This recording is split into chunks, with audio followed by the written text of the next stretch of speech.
Interesting story. I know we kind of talked around something like this in the past. So here's an employee. He gets 2 years, 24 months of severance for being let go. But, big but, there was a legal battle on what's included. So run this down. People need to know this kind of stuff. It's not clear, cut, and dry. Yeah, right. So you have an employee who's been there, 58-year-old, who's been there for 20 years, and he's satisfied, checked off all the boxes that would require that maximum of 24 months of salary severance. Been there for a long time, hard to find new employment, all of the different factors we use to evaluate how long. They checked off all the boxes. The question, though, was when the payment was going to be made was, hey, what's included in my compensation? What's the number we use to generate that 24 months?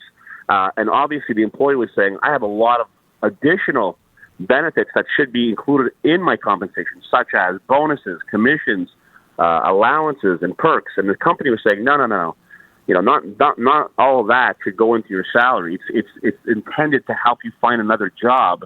It's not there to compensate you for, like almost like a penalty. But in the end, the courts ruled in this particular case that some of those things that the employee had were needed, and he based his job on those benefits, and they should be included in the calculation. So it doesn't mean it always is, but if you come to rely on it, if it's part of your life, if you've made decisions in your own personal life based on what you receive from the company, such as the bonuses that are almost automatic, those can be included in your calculation. So word to the wise here, if you're in a situation like that, take a look at everything that you're receiving from the company, not just your salary.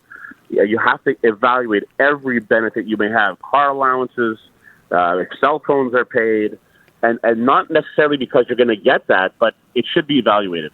So wait, no. So this happens at the table. You sit down. He's told or she's told that they've been let go.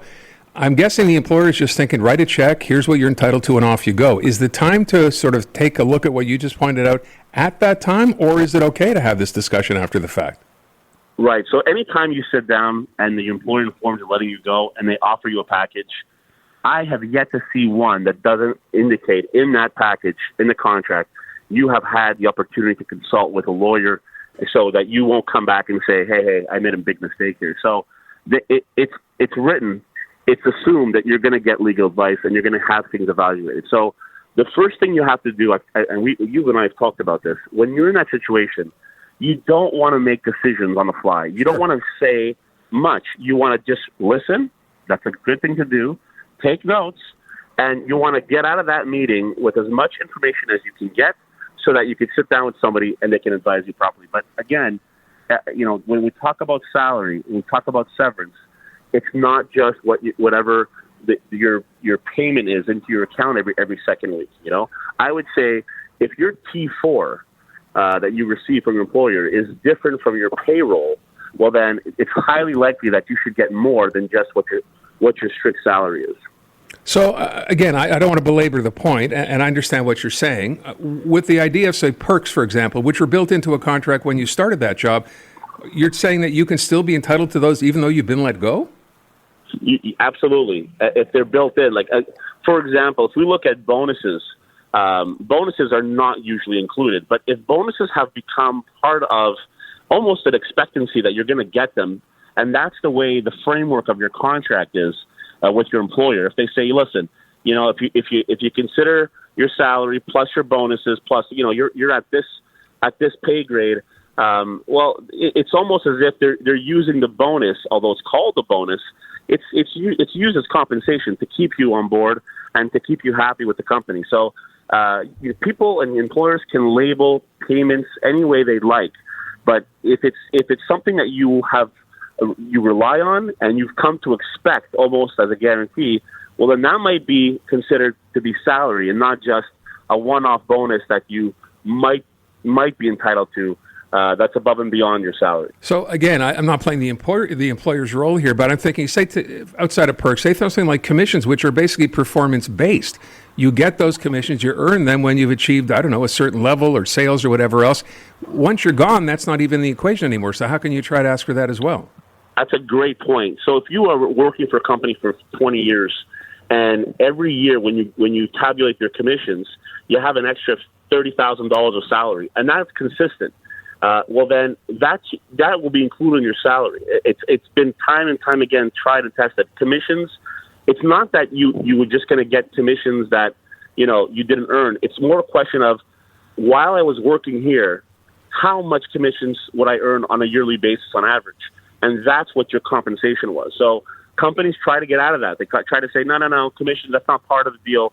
But if you make commissions every single year, and they usually take an average of your last 3 or 4 years, and the lawyers argue it, that can be included in your base salary when you're talking about severance. Okay, so we cover a bunch of different stuff in here. I will go back and suggest once again for people who face themselves or find themselves in this kind of a situation, again, the golden rule is sign nothing at that table, yes? Absolutely. The best advice ever. Walk away without signing and take time to get some advice. No one will ever tell you, sorry, you took too long, you took 5 hours to consult, we're taking it away from you. It doesn't work. That's not going to happen. You want to walk away. You want to have time to think. You want to have time to consult and appreciate what's in front of you. And then you want to evaluate, basically, hey, what am I doing here? Am I going to challenge this? And if I challenge it, how much is it going to cost me? How long is it going to take? What's my probability of success? That's what you want to do. And the answer might just be, you know what? I think I'm better off maybe asking for a soft increase without getting too formal, and whatever it is, I'll take it and I'll sign it. But that might be the best possible course of action. But you want to at least go through that exercise. Last question. We're in a job market now. Things seem to be changing a little bit, right? The issue is some employers maybe think they have the upper hand now. There are people out of work looking for jobs now. Does that change anything for you in your determination? Yeah, absolutely. When you're talking about how the job market is, that's a key factor that the courts look at in determining how much time you need to find another job. So if unemployment's high, which it is right now, in the mid 6%, 6.5, 6.6, well, that's not good when it comes to the employers alleging, hey, we've got a hot labor market. It's going to be easy for John or Jane to get another job. If you have unemployment at record lows, well, that's going to favor employers when they're saying they don't need that long. Keep all of that in mind. Chris, as always, thank you so much. Appreciate it. Thanks, Aaron.